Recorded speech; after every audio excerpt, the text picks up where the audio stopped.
हाँ जी, तो कैसे हो आप लोग? मैं आपका नीलेश भी आप बहुत-बहुत स्वागत करता हूँ इस यूट्यूब चैनल पे। दोस्तों, आज की इस वीडियो में मैं आपको बताऊँगा कि बोर्ड परीक्षा में कॉपी कैसे लिखें। जी हाँ, मेरे दोस्त आप लोग देख सकते हो ये मेरे पास आप लोग की बोर्ड परीक्षा की पूरी कॉपी है। इस पे हमने पहले से ये सारी की सारी चीज़ें लिख रखी है। देखो जो आप लोग का बोर्ड के द्वारा ऑफ़िशियल ये मॉडल पेपर जारी किया गया है ना, इसी का पूरा यहाँ पे मैंने सॉल्यूशन किया है।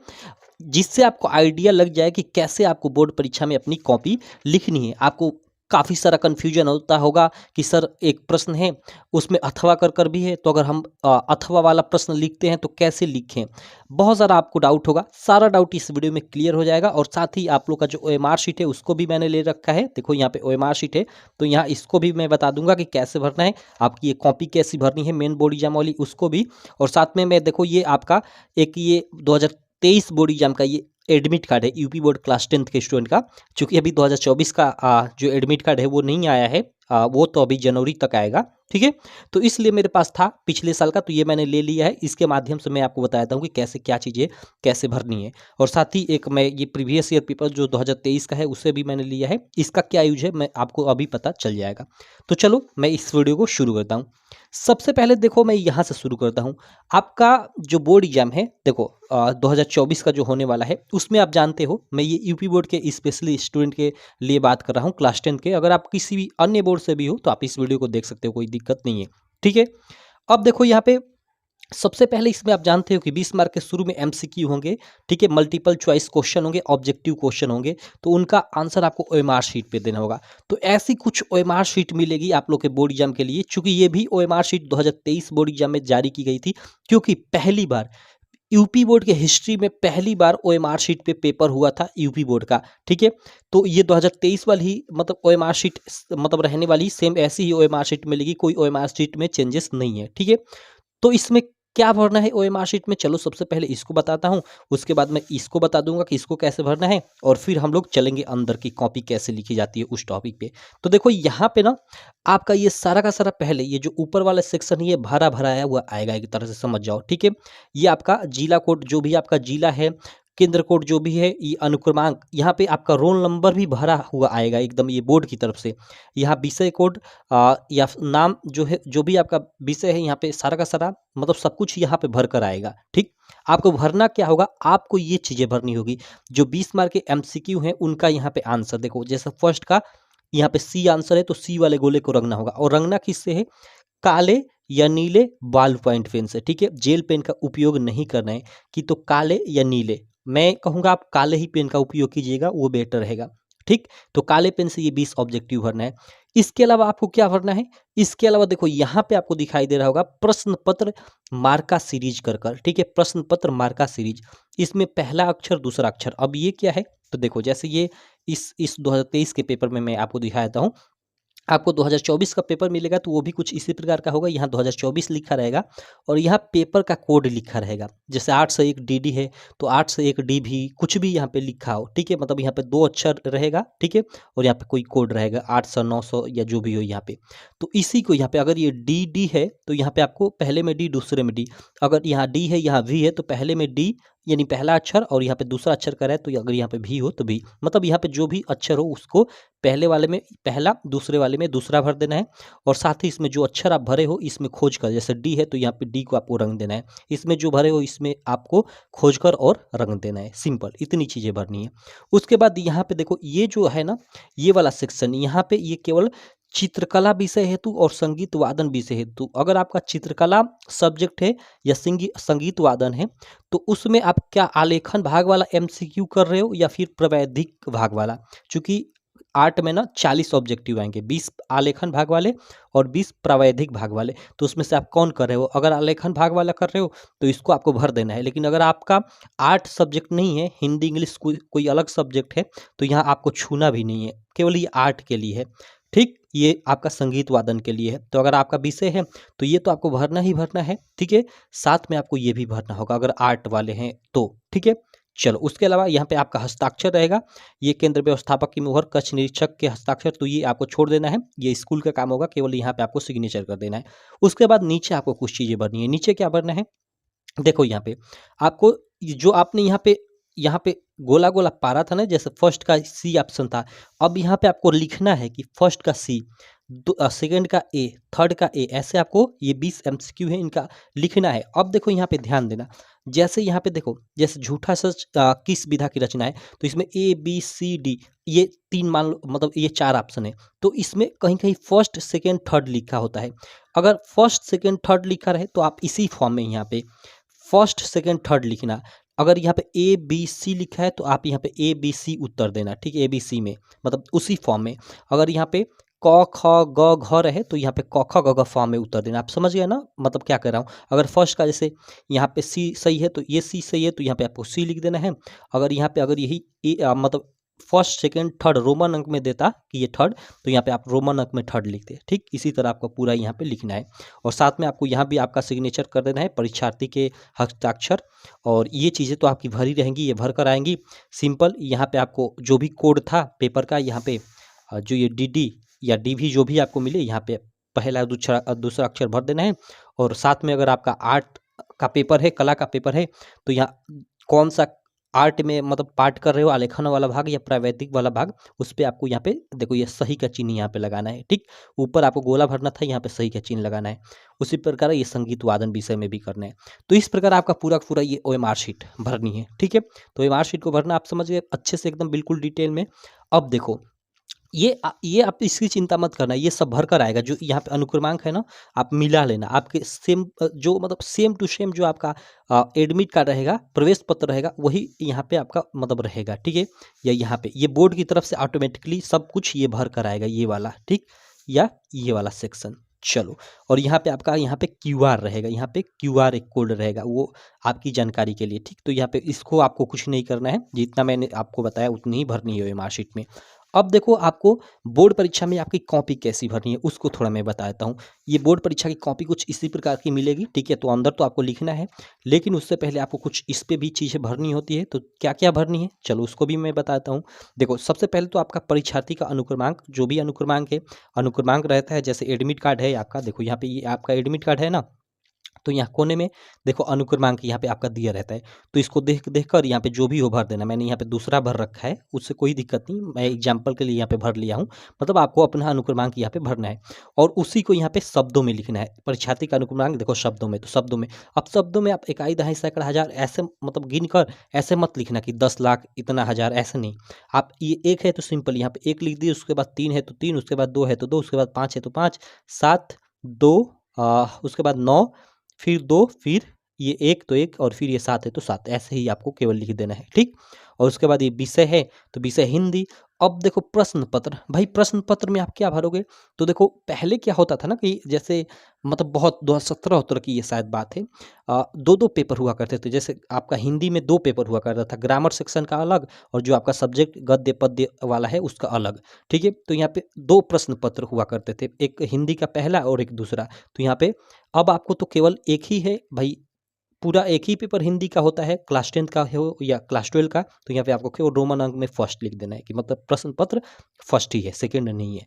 और देखो यहाँ पे है कि प्रश्न पत्र पर अंकित संकेतांक। अब प्रश्न पत्र पर अंकित संकेतांक 8 से 1 DD, यानी यहाँ पे जो पूरा पूरा ये कोड हो 8 से 1 DD, इसको आपको भर देना है। 8 से 1 DD या जो भी यहाँ पे लिखा हो, आपका पेपर कोड जो भी हो, हर सब्जेक्ट का अलग अलग होता है, और हर बच्चे का भी अलग अलग होता है। आप जानते हो, जैसे हिंदी का ही पेपर है ना, तो पूरे यूपी में 7 सेटों का पेपर आएगा। तो किसी का कोई कोड, किसी का कोई कोड, किसी का कोई कोड रहेगा। तो जो भी आपका कोड हो, आपको अपना कोड यहाँ पे भर देना है अच्छे से। 8 से 1 DD, तो 8 से 1 देखो DD है, तो वहाँ पे यह भरा गया है, ठीक। जो भी यहाँ पे हो, यहाँ पे आपको अच्छे से फिल कर देना है। उसके बाद यहाँ परीक्षा का दिन, जो भी परीक्षा का दिन हो वो भर देना है। परीक्षा तिथि एवं पाली, जो भी परीक्षा की तिथि हो यानी डेट हो, अच्छे से लिख देना है। मैंने एग्जाम्पल के तौर पे 15/2/2024 लिख दिया है। और पाली तो भाई देखो, क्लास 10th वालों का सुबह वाली पेपर में, यानी प्रथम वाली पाली में पेपर होता है, तो आपको प्रथम पाली लिखना है, सिंपल, ठीक। अब देखो यहाँ पे केंद्र का नाम, ये देखो केंद्र का नाम यानी जहाँ आपका सेंटर गया है, किस स्कूल पे आपका सेंटर गया है। तो देखो यहाँ पे आप एडमिट कार्ड में इसको लिखने के लिए आप एडमिट कार्ड का यूज करना है। एडमिट कार्ड में देखो परीक्षा केंद्र का नाम यहाँ पे दिया रहेगा और यहाँ पे देखो ये कुछ आगे कोड लिखा है, तो इस कोड को नहीं लिखना है, ये तो केंद्र का कोड होता है। आपको ये जो स्कूल का नाम लिखा है गवर्नमेंट इंटर कॉलेज बस्ती, यानी यहाँ पे जहाँ आपका सेंटर गया होगा नाम लिखा होगा, तो सेम उसको यहाँ पे आपको लिख देना है। मैं एग्जाम्पल के तौर पे गवर्नमेंट इंटर कॉलेज लखनऊ लिखा हूँ, यानी यहाँ पे आपको अपना स्कूल का जो भी मतलब सेंटर गया है, ये तो आपके विद्यालय का नाम है, ये नीचे ठीक है विद्यालय का नाम, तो ये आपके विद्यालय का नाम है, और जहाँ ये सेंटर गया है उसका नाम है केंद्र का नाम, तो इसी को यहाँ पे लिख देना है। आगे वाला ये कोड नहीं लिखना है, ठीक है, केवल ये स्कूल का नाम लिखना है। आई होप आपको समझ में आ गया होगा। उसके बाद यहाँ परीक्षा यानी कक्ष संख्या आपको 7 डाल देनी है, और ये आपके कक्ष निरीक्षक का काम है। यहाँ पे कक्ष निरीक्षक का पूरा हस्ताक्षर यहाँ पे रहना चाहिए, वही यहाँ पे दिनांक डालेंगे और यहाँ पे ऊपर वही ये मोहर वोहर सब लगाएंगे। तो बस आपको इतना ही कॉपी में भरना है। तो आशा करता हूँ आपको OMR शीट भरना और कॉपी भरना समझ में आ गया होगा। अब चलो हम लोग जो हम लोग का मेन अंदर का पोर्शन है कि कॉपी कैसे लिखे उसको देख लेते हैं।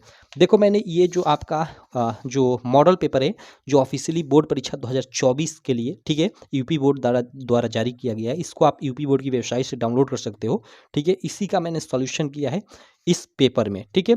और इसी को चलो मैं आपको दिखा देता हूँ। जैसे यहाँ पे देखो, यहाँ पे प्रश्नोत्तर संख्या देखो, खंड क तो हमने कर लिया, यहाँ पे आपका सॉरी खंड अ में 20 ऑब्जेक्टिव थे, तो उसको तो हमने यहाँ ऑब्जेक्टिव को इस पे कर लिया OMR शीट पे, तो इसको साइड में रखते हैं। अब उसके बाद हम लोग का क्या आता है, उसके बाद अब हम लोग का आता है इधर यहाँ 20 ऑब्जेक्टिव के बाद खंड ब।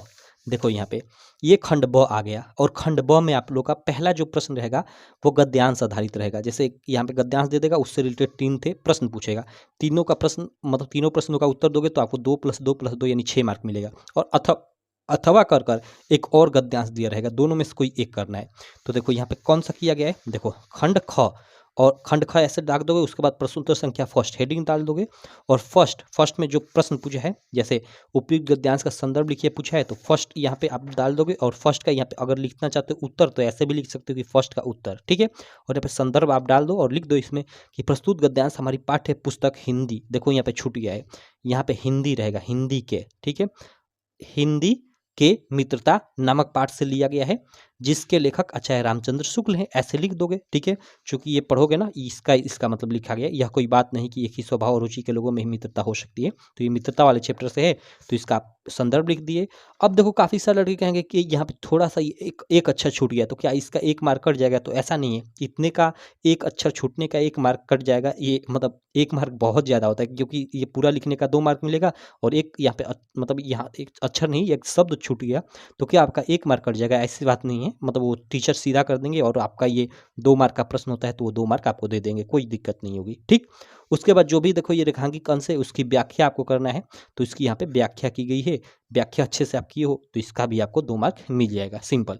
और इसमें एक थर्ड जो प्रश्न पूछा था, यहाँ पे देखो उसका उत्तर यहाँ पे इधर लिखा गया है, मैं आपको दिखा देता हूँ 1 मिनट। यहाँ पे देखो, यहाँ पे एक थर्ड प्रश्न भी पूछा गया है, ये कि लेखक के अनुसार समाज में विभिन्नता देखकर लोग एक दूसरे की ओर आकर्षित क्यों होते हैं। तो यहाँ पे देखो ये थर्ड का यहाँ पे उत्तर लिखा गया है, यहाँ पे जो थर्ड वाला प्रश्न है उसका यहाँ पे उत्तर लिखा गया, तो इसका आपको 2 मार्क मिल जाएगा। तो इस प्रकार ये फर्स्ट प्रश्न हुआ। अब देखो प्रश्नोत्तर संख्या 2 पे आ जाते हैं। अब पहला प्रश्न हो गया, आपको दोनों में से कोई एक ही करना था, तो आपने ऊपर वाला कर लिया, तो ये नीचे वाले करने की आवश्यकता नहीं है आपको। अब देखो यहाँ पे प्रश्नोत्तर संख्या 2 पे आते हैं। अब देखो प्रश्नोत्तर संख्या 2 इधर आ जाते हैं, इधर देखो यहाँ प्रश्नोत्तर संख्या 2 है ना, तो इसमें देखो ये चरण कमल बंदऊ हरि राय, ठीक है। ये एक ये आपका पद्यांश रहेगा, वो ऊपर 2 मतलब गद्यांश से अब ये आपका पद्यांश हो गया, यानी पद्य वाले पाठ से। तो ये देखो एक यहाँ पे दिया रहेगा पद्यांश, और अथवा कर कर यहाँ पे एक दिया रहेगा, तो आप दोनों में से कोई एक करना है आपको, कोई भी आप अथवा वाला ये करो या ये ऊपर वाला करो, आपका मन। दोनों में 3-3 ठे प्रश्न पूछा है, आपको तीनों प्रश्नों का उत्तर देना है, कि तो इस गद्यांश का, कि तो इस गद्यांश का, आपका मन। तो यहाँ पे देखो किया गया है। अब देखो यहाँ पे मैंने जानबूझकर ये लिखा है, देखो प्रश्नोत्तर संख्या 2 का यहाँ पे आप अथवा वाला कर रहे हो ना, तो थोड़ा कोष्ट में लिख दो कि अथवा वाला, इससे जो कॉपी जांचने वाला टीचर होगा ना, वो आपका समझ जाएगा कि प्रश्नोत्तर संख्या 2 का लड़के ने जो अथवा वाला प्रश्न है उसका यहाँ पे मतलब उत्तर लिखा है, ठीक है। तो ये ज़्यादा बेटर रहेगा। लड़के क्या करते हैं कि प्रश्नोत्तर संख्या 2 डालकर और उसमें अथवा वाला प्रश्न यहाँ पे करते हैं, लेकिन यहाँ पे अथवा वाला नहीं लिखते, तो थोड़ा मतलब ये निगेटिव चीज़ होती है। आप अथवा वाला यहाँ पे लिख दो, मतलब आपका वो मतलब अच्छा रहेगा। आप कहोगे कि क्यों मैं मतलब ये सही होगा, आप कैसे कह रहे हो? तो देखो यार, आप ये भी सोच रहे हो कि क्या मैं कॉपियाँ जाँचता हूँ बोर्ड की, तो देखो मैं कॉपियाँ अभी एक भी बार नहीं जाँचा हूँ बोर्ड की कॉपी, ठीक है? लेकिन एक मेरे भैया हैं और एक चाचा जी हैं, मतलब उनका एक्सपीरियंस है। भैया लगभग तो आई थिंक 5 साल से कॉपियाँ जाँच रहे हैं, लेकिन जो चाचा जी एक हैं ना, वो आई थिंक 10-15 साल से कॉपियाँ बोर्ड की जाँच रहे हैं, ठीक है? तो मतलब मैं उनसे पूछ लेता हूँ, इस जो भी मुझे डाउट होता है, तो वो बताते हैं कि ऐसे लिख दो ना तो ज़्यादा बेटर रहता है, अच्छा रहता है, ठीक? तो आप लिख देना है, अगर अथवा वाला करना है तो यहाँ पे आपको लिख देना है। तो इसका मतलब प्रश्नोत्तर संख्या 2 का अथवा वाला। तो यहाँ पे देखो प्रश्नोत्तर संख्या 2, ये प्रश्नोत्तर संख्या 2 है, ये प्रश्न पहला इसमें दिया है और अथवा कर इसमें देखो ये प्रश्न दिया है, मतलब प्रश्नोत्तर संख्या 2 का अथवा यानी ये वाला प्रश्न लड़के ने किया है। और इसमें देखो ये फर्स्ट सेकंड थर्ड 3 प्रश्न है, तो उपयुक्त पद्यांश का संदर्भ लिखिए। तो यहाँ इसका संदर्भ लिखा गया है। संदर्भ क्या लिखा गया है देख लो यहाँ पे, कि प्रस्तुत पद्यांश हमारी पाठ्य पुस्तक हिंदी के वनपथ पर नामक पाठ से लिया गया है, जिसके रचयिता तुलसीदास हैं या तुलसीदास जी हैं, ऐसे लिख सकते हो। और जो भी इसमें रेखांकित अंश है उसकी यहाँ पे व्याख्या किया गया है। और जानते हो कि एक नॉर्मल प्रश्न पूछता है अंत में थर्ड वाला, तो उसका यहाँ पे उत्तर लिखा गया है। तो देखो इस तरह से आपको संदर्भ व्याख्या का प्रश्न करना है, ठीक है? तो अथवा वाला का उत्तर कैसे देना है ये भी आपको समझ में आ गया। उसी प्रकार भाई प्रश्नोत्तर संख्या जो 3 रहेगी वो आपका संस्कृत गद्यांश से रहेगा। देखो ये प्रश्नोत्तर संख्या 3 जो रहेगा उसमें आपका 2 गद्यांश रहेंगे, ये पहला ये दूसरा, इसमें से किसी एक का आपको मतलब संदर्भ लिखना होगा और इसका हिंदी में अनुवाद करना होगा। तो आप ये वाला करो या अथवा वाला करो, आपका मन, ठीक है? और इसका आपको 5 मार्क मिलेगा। उसी प्रकार ये आपका संस्कृत चौथा प्रश्न जो है संस्कृत पद्यांश से रहेगा, 2 पद्यांश दिए रहेंगे, उसमें से किसी एक का आपको संदर्भ लिखना होगा और साथ में उसका हिंदी अनुवाद करना होगा, जिसका आपको 5 मार्क मिल जाएगा, ठीक है? तो देखो यहाँ पे कैसे किया गया है, तो देखो प्रश्नोत्तर संख्या 3 का यहाँ पे संदर्भ लिखा गया है और साथ में हिंदी अनुवाद किया गया है। देखो डायरेक्ट प्रश्नोत्तर संख्या 3 लिखा गया है, इसका अथवा वाला नहीं लिखा गया है, मतलब जो पहला ही इसमें है जो ऊपर वाला, यहाँ पे देखो प्रश्नोत्तर संख्या 3 का ये वाला किया गया है, ठीक? अगर ये लड़के ने किया होता तो यहाँ पे क्वेश्चन में लिख देता है अथवा वाला, ठीक? तो चलो ये संदर्भ लिखा गया है और ये हिंदी अनुवाद लिखा गया है, तो इस प्रकार ये किया गया है। उसी प्रकार देखो यहाँ प्रश्नोत्तर संख्या 4 आ जाता है। तो देखो प्रश्नोत्तर संख्या 4 भी उसका जो ऊपर वाला है उसी को किया गया है, अथवा वाला नहीं किया गया है, क्योंकि यहाँ क्वेश्चन में अथवा वाला लड़के ने नहीं लिखा है, ठीक? तो ये संदर्भ लिखा गया है, तो जो भी संदर्भ है यहाँ पे लिखा गया है, उसके बाद ये हिंदी अनुवाद लिखा गया है, ठीक है? तो इस प्रकार इसका 2 मार्क इसका और 3 मार्क इसका, यानी इसका भी आपको पूरा का पूरा इस प्रश्न का 5 मार्क आपको मिलेगा, ठीक? तो ये चौथा प्रश्न इस प्रकार का रहेगा।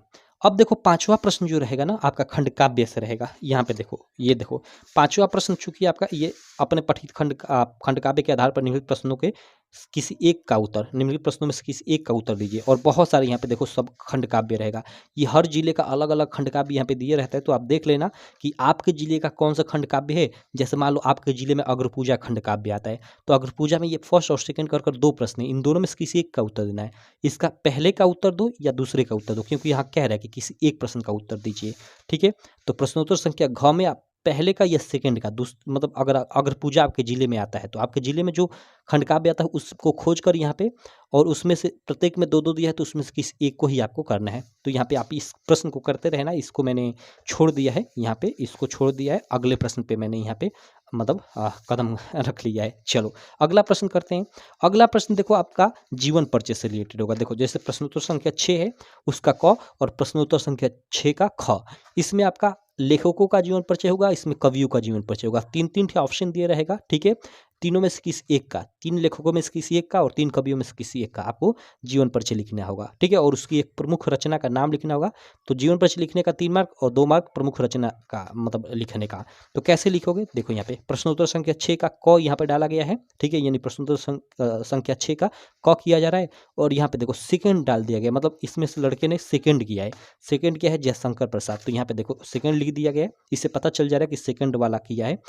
तो यहाँ पे देखो जयशंकर प्रसाद का जीवन परिचय, उसके बाद सेकंड लिखकर यहाँ पे आप हेडिंग टाइप का बना दोगे कि जयशंकर प्रसाद का जीवन परिचय, और ये जो भी जीवन परिचय हो यहाँ पे उनका लिख देना, ठीक है? यहाँ पे देखो जीवन परिचय में लिखना आपको बता चुका हूँ। जीवन परिचय में ये आपको थोड़ा ये संक्षिप्त परिचय लिखना जरूरी है, नहीं तो आपका 1 मार्क कट जाएगा, ठीक है? ये संक्षिप्त परिचय लिखना जरूरी है, ठीक? तो जैसे ये लिखा गया ऐसे आपको लिखना है जीवन परिचय।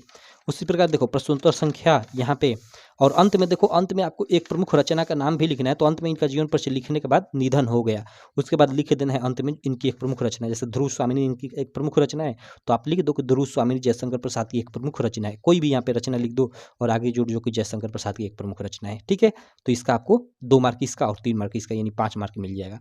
अब देखो देखो प्रश्नोत्तर संख्या 6 का जो ख है यानी कवियों का जीवन परिचय, उसमें फर्स्ट वाला यानी फर्स्ट तुलसीदास होगा, ठीक है। इसीलिए यहाँ पे लिखा गया गोस्वामी तुलसीदास का जीवन परिचय, और इनका भी सेम टू सेम देखो ऐसा जीवन परिचय लिख दिया गया है। इसमें ये इनका भी संक्षिप्त परिचय लिखा गया ऐसे लिखकर, और अंत में इनकी एक प्रमुख रचना, यहाँ पे देखो एक प्रमुख रचना यहाँ पे श्री रामचरितमानस गोस्वामी तुलसीदास की एक प्रमुख रचना है ऐसे लिख दिया गया है। तो इसका आपको 2 मार्क मिल जाएगा, ठीक है। तो आशा करता हूँ ये आपको प्रश्न संख्या 6 और 7 भी क्लियर हो गया होगा। सॉरी, प्रश्नोत्तर संख्या 6 का क और ख। अब देखो प्रश्नोत्तर संख्या 7 में आपको एक श्लोक लिखना होता है। अपनी पाठ्य पुस्तक से कंठस्थ किया हुआ कोई एक श्लोक लिखिए जो इस प्रश्न पत्र में ना आया हो, इस प्रश्न पत्र में नहीं आना चाहिए। जैसे यहाँ पे देखो, यहाँ 2 श्लोक थे ना, यहाँ पे संदर्भ हिंदी अनुवाद से संबंधित, तो इसको नहीं लिखना है, इसके अलावा कोई श्लोक लिखना है। तो यहाँ पे इसके अलावा कोई भी आप श्लोक जो भी याद हो आपको यहाँ पे लिख देना। तो आप कम से कम 3 थे श्लोक याद कर लेना। मैंने 3 श्लोक लिखवा रखा है, काफ़ी आसान चैनल पे आपको वीडियो मिल जाएगी हिंदी वाली प्लेलिस्ट में, ठीक है। आप जाकर याद कर लेना। तो यहाँ पे आपको लिख देना है श्लोक, इसका 2 मार्क आपको मिल जाएगा। उसके बाद जो प्रश्नोत्तर संख्या 8 होगी, देखो यहाँ पे प्रश्नोत्तर संख्या 8 में चूंकि ना, देखो यहाँ पे प्रश्नोत्तर संख्या 8 में देखो यहाँ पे इधर आ जाता हूँ। यहाँ पे देखो निम्नलिखित में से किस 2 प्रश्नों का उत्तर संस्कृत में लिखिए, ओके। और यहाँ पे पहला दिया है, और यहाँ पे 1+1 इन 2 मार्क का ये प्रश्न है। यहाँ पे देखो ये दूसरा, तीसरा, चौथा 4 प्रश्न दिया है, चारों में से किसी 2 का ही उत्तर देना है आपको। लेकिन यहाँ पे देखो ये गड़बड़ किया गया है, यहाँ पे चारों का उत्तर दे दिया गया है, ठीक है। लेकिन आपको केवल 2 का ही उत्तर लिखना है। आप अगर पहले का उत्तर दे रहे हो तो फर्स्ट डालकर यहाँ उत्तर लिख दो। उसके बाद अगर थर्ड का उत्तर दे रहे हो तो थर्ड यहाँ पे थर्ड डालकर और थर्ड का उत्तर लिख दो यहाँ पे। ऐसा नहीं कि पहला कर रहे हो उसके बाद यहाँ सेकंड एक कर रहे हो तो सेकंड डालकर यहाँ पे तीसरे प्रश्न का उत्तर दो, नहीं। यहाँ अगर आप पहले का उत्तर दे रहे हो तो पहला आप एक डाल दो, और उसके बाद थर्ड का उत्तर दे रहे हो तो यहाँ पे थर्ड डाल दो और उसका उत्तर दे दो, बस हो गया। केवल 2 ही प्रश्नों को करना था, यहाँ पे चारों को नहीं करना था, ठीक। तो यहाँ पे ध्यान रखना 2 करना है आपको। बाकी यहाँ पे 4 कर दिया गया तो आपका ये भी क्वेश्चन हो सकता है कि क्या यहाँ पे चारों का उत्तर मैं भूल कर दे दिया हूँ तो यहाँ मार्क कटेगा? तो नहीं, ऐसा नहीं है कि आपका मार्क कटेगा, आपको 2 मार्क मिल ही जाएगा यहाँ पे, ठीक। चलो, लेकिन मतलब फायदा क्या होगा 4 प्रश्नों का उत्तर देकर यहाँ पे, ठीक। चलो यहाँ पे हम आगे बढ़ते हैं। प्रश्नोत्तर संख्या ये 8 हो गया। उसके बाद देखो प्रश्नोत्तर संख्या जो 9 है ना, वो आपका निबंध रहेगा 7 मार्क का, ठीक है। तो यहाँ पे आपका 4 ऑप्शन रहेगा, किसी में 6 ऑप्शन दे दिया रहता है किसी पेपर सेट में। तो आप देख लेना इसमें से जिस भी टॉपिक पे आप लिखना चाहते हो, मान लो पर्यावरण संरक्षण के उपाय पे लिखना चाहते हो तो आप पर्यावरण संरक्षण के उपाय यहाँ पे हेडिंग बना लेना, पर्यावरण संरक्षण के उपाय, ठीक है। और इसकी रूपरेखा तैयार कर लेना, और रूपरेखा में आप हेडिंग टाइप का कि फर्स्ट आप प्रस्तावना लिखोगे, सेकंड पर्यावरण क्या है, ऐसे अपने हिसाब से बना लेना। और फिर ये रूपरेखा तैयार कर और इसके बाद यहाँ पे जो फर्स्ट है यहाँ पे प्रस्तावना डालकर, और प्रस्तावना में आप लिखना। उसके बाद प्रस्तावना में लिखने के बाद 4-5 लाइन, उसके बाद पर्यावरण क्या है सेकंड हेडिंग डालना, उसमें 4-5 लाइन लिखना। इसी प्रकार आप पूरा का पूरा ये लिख जाना। मैंने पूरा नहीं लिखा है, केवल यहाँ पे रूपरेखा तैयार कर दी है आपके लिए, ठीक है। तो ऐसे आपको लिखना है, मैं आइडिया आपको दे दिया। बाकी प्रश्नोत्तर संख्या जो 10 है वो नया प्रश्न जुड़ा हुआ है आपका पत्र लेखन, ठीक है, 4 मार्क का। तो इसमें आप देख लेना आपको कौन प्रश्नोत्तर संख्या 10 में आपका 2 रहेगा, ये ऊपर वाला और ये नीचे वाला, मतलब अथवा, मतलब 2 रहेगा एक अथवा में। तो आप ये करो या ये करो, आपका मन, दोनों में से कोई ये कर रहे हैं। तो यहाँ पे ओके, देखो प्रश्नोत्तर संख्या 10 का जो अथवा वाला है वो किया गया है, यानी ये वाला किया गया है। उत्तर मध्य रेलवे को एक शिकायती पत्र लिखिए जिसमें टिकट निरीक्षक द्वारा किए गए अभद्र व्यवहार का उल्लेख हो। तो देखो यहाँ पे पूरा पूरा ये लिखा गया है, आप थोड़ा हेडिंग बना लोगे कि उत्तर मध्य रेलवे में टिकट निरीक्षक यानी वही टीटी द्वारा किए गए अभद्र व्यवहार हेतु शिकायती पत्र। उसके बाद ये सेवा में विभाग महाप्रबंधक उत्तर रेलवे दिल्ली, और विषय आप क्या जो भी विषय हो टिकट निरीक्षक द्वारा अभद्र व्यवहार के संबंध में, मतलब ये पत्र लिखा जा रहा है। जो भी आपका मतलब यहाँ पे विषय हो विषय लिख देना, और सिंपल उसके बाद यहाँ पे आप महोदय डालकर और पत्र लिखना प्रारंभ कर देना, ठीक है। महोदय डालकर पत्र लिखना प्रारंभ कर देना। देखो यहाँ पे आपको ध्यान देने की जरूरत है कि महोदय के पहली लाइन ना यहाँ से स्टार्ट होनी चाहिए। देखो यहाँ से स्टार्ट की गई नहीं, ये पत्र लिखने का थोड़ा गलत तरीका हो जाएगा। यहाँ से आपको यहाँ से सविनय स्टार्ट करना चाहिए। हालांकि सेकंड लाइन से इधर से लिख सकते हो, लेकिन मतलब यहाँ से, मतलब महोदय की पहली लाइन स्टार्ट करोगे तो यहाँ से स्टार्ट करना, यहाँ से मत करना, ठीक। यहाँ से स्टार्ट करना और फिर यहाँ से आप कर सकते हो, कोई दिक्कत नहीं। पत्र आप जैसे भी हो आप लिख देना अंत में, और लिखने के बाद आप देखो यहाँ पे भौदिया और यहाँ पे राकेश गुप्ता डाला गया है, मतलब यहाँ पे आपका नाम नहीं डाला जाता है, मतलब जो पत्र लिखा है उसका यहाँ पे नाम नहीं डाला जाता है। यहाँ पे आप XYZ जो भी हो आप डाल देना, XYZ, या मतलब जो भी यहाँ पे कुछ भी डाल सकते हो, XX भी डाल सकते हो, ठीक है। आपका यहाँ पे मन कुछ भी डाल सकते हो, मतलब आपका नाम नहीं डालना होता है, बस ये समझ जाओ। यहाँ पे आप दिनांक डाल दो, आपका ऐसे पत्र लिखा जाता है। पत्र लिखना मैं बता चुका हूँ पहले ही, ठीक है। तो आप पत्र लेखन भी देख सकते हो जाकर हमारी हिंदी वाली प्लेलिस्ट में, हिंदी की वीडियो में। तो ये रहा पूरा का पूरा आपका कि बोर्ड परीक्षा में कॉपी कैसे लिखें, इस टॉपिक पे एक बिल्कुल फ्रेश कमाल की वीडियो। इसमें आपका आशा करता हूँ सारा का सारा डाउट क्लियर हो गया होगा, एक सिंगल डाउट भी नहीं बचा होगा। फिर भी अगर कोई भी डाउट अगर आपका बच जाता है तो आप कमेंट करना, मैं ज़रूर रिप्लाई 100% आपको रिप्लाई कर कर आपका डाउट सॉल्व कर दूंगा। ठीक है, तो चलो मैं मिलता हूँ नेक्स्ट वीडियो में, तब तक के लिए थैंक यू।